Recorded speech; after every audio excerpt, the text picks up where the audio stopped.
Hi there. Congratulations on making it through to the final stages of your apprenticeship.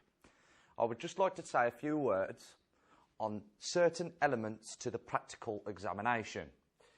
The first thing you will have to do is Primal Cut Selection and Assessment. This will involve you standing by the carcass with your examiner and discussing certain things such as contaminants, tags and stamps.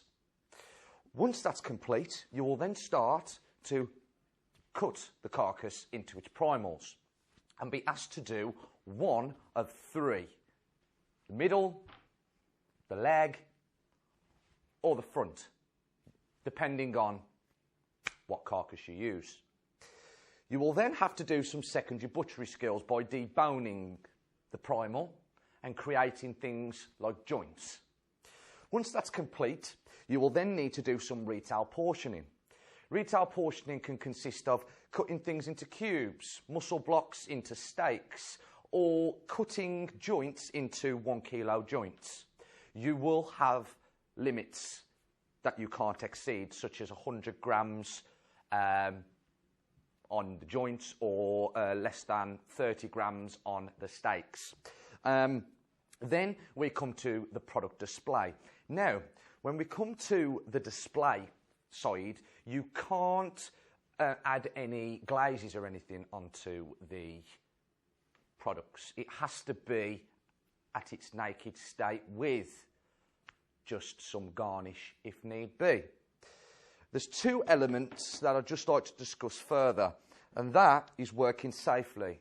At all times, make sure you are wearing your chainmail glove and chainmail apron, and you're not drawing the knife towards you. And if you are not using a certain type of equipment, such as your saw, don't have it on the block with you, put it somewhere else. Finally, clean at all times. That is activity 1 within your EPA and throughout. Clean at all times. If you're going to steal your knife, clean your knife. If you're going to trim fat, then make sure that the fat isn't all over the block, it's in one position.